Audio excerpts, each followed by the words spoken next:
وأشهد أن محمدا عبده ورسوله صلى الله عليه وسلم. اللهم صل على سيدنا محمد وعلى آل سيدنا محمد.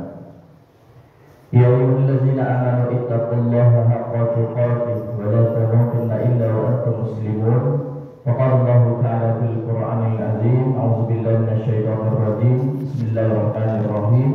قل هو الله أحد الله الصمد لم يلد ولم يولد ولم يكن له كفوا أحد.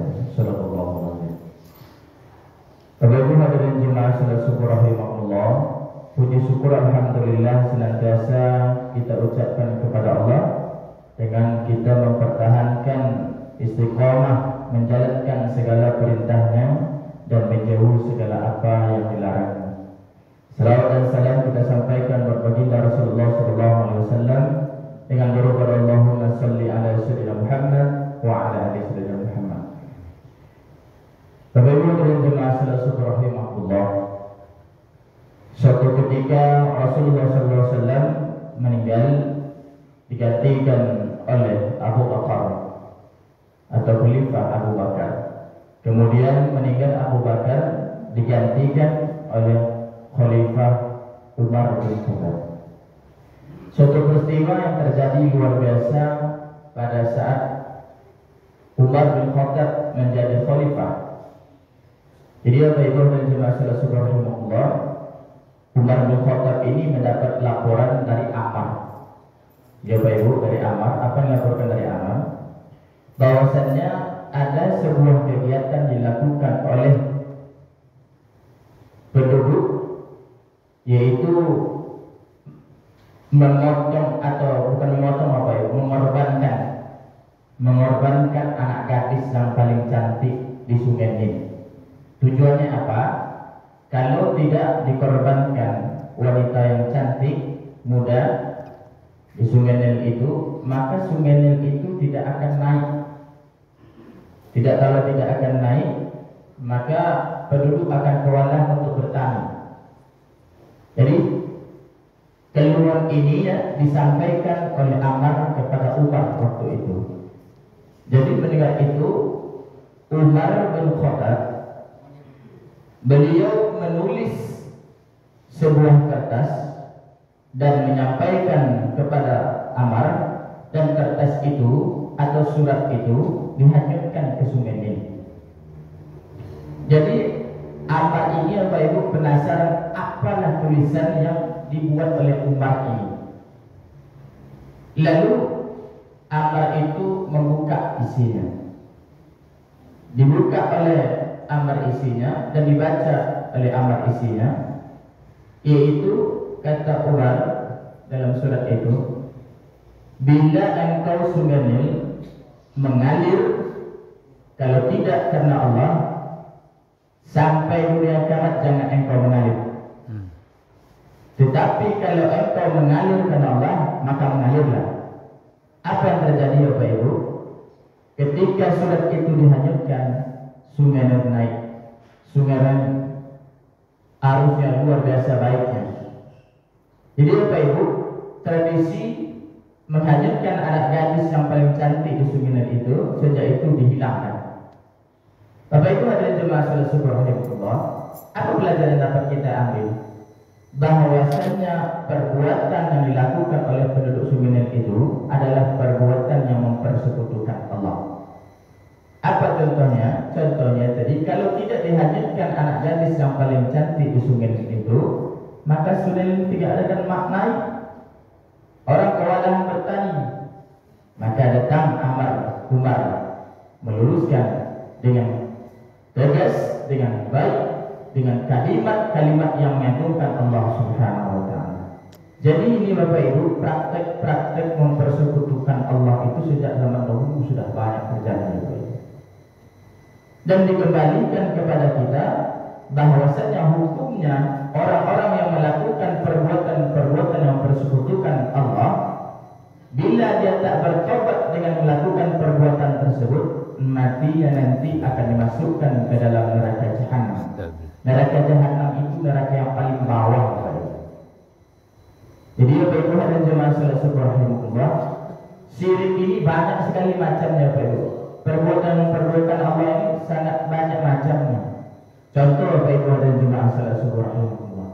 Dia bangun rumah, dibangunnya rumah megah bagus. Kemudian ketika memasang kayu-kayunya, Bapak Ibu, tiang-tiangnya, jadi orang tukang berkata, apa kata orang tukang kepada orang rumah? Wahai bapak yang punya rumah, kayu ini kan diambil jiribo, bahasa Arab itu. Jadi jiribo itu banyak sarang jin, setan, iblis di situ rumahnya. Jadi kayu itu ditebang, kemudian dibawa ke rumah. Kemudian sampai di rumah, kata Pak tukang, kalau jangan terbawa jin setan iblisnya, cari ayam 1 ekor, sembelih, darahnya itu dilumurkan kepada kayu itu. Darahnya dilumurkan kepada kayu itu.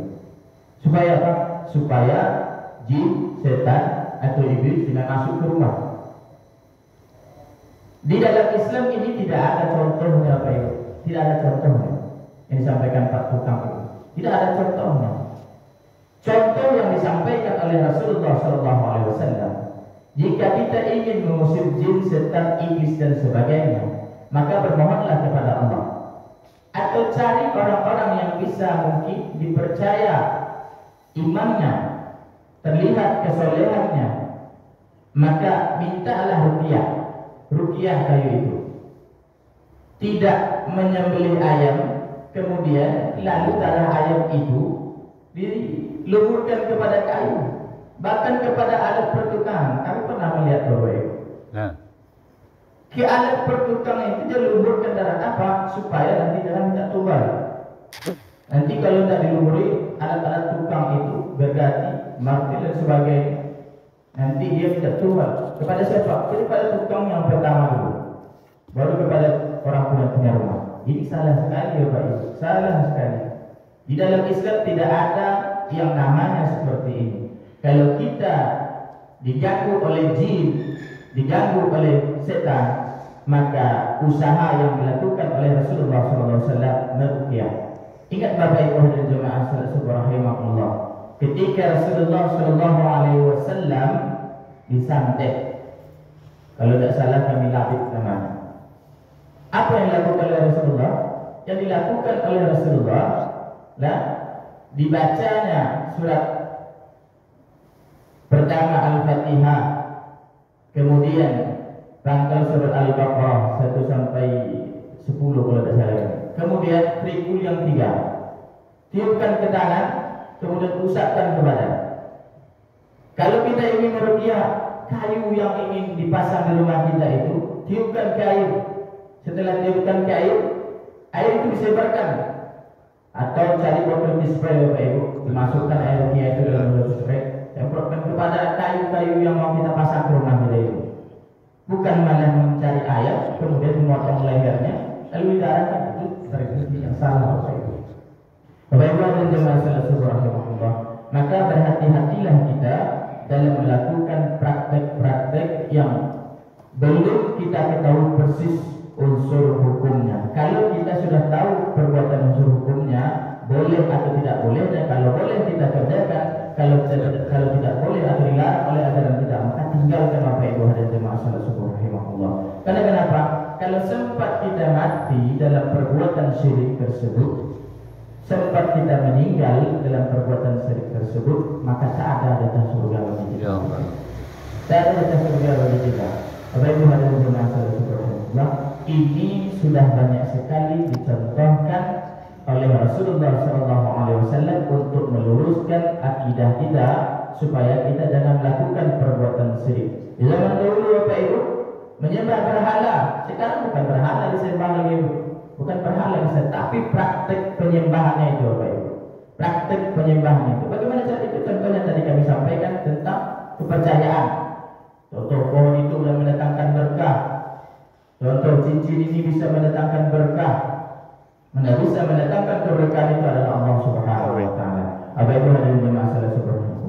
pada kesempatan yang berbahagia ini kami bacakan di pangkal tadi surat Al-Ikhlas, Qul huwallahu ahad, Allahus samad, lam yalid wa lam yulad wa lam yakul lahu kufuwan ahad. Katakanlah Muhammad, dialah Allah yang Maha Esa, Allah tempat meminta segala sesuatu, Allah tidak beranak dan tidak pula diberanakan, dan tidak ada sesuatu dengan dia. Yang kita ambil kalimatnya Allah tempat meminta segala sesuatu. Baiklah dan jemaah rahimahullah, itulah yang saya sampaikan. Assalamualaikum warahmatullahi wabarakatuh. Waalaikumsalam warahmatullahi wabarakatuh. Itu tadi Ustaz Henry bro.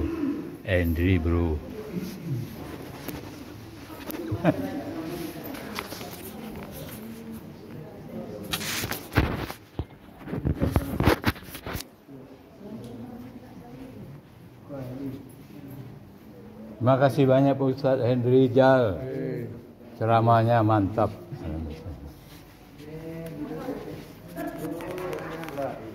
Bang, ada bang. Man. Abangku ada masalah. Sepupuku. Sepupuku. Sabar. Sembarangan ya.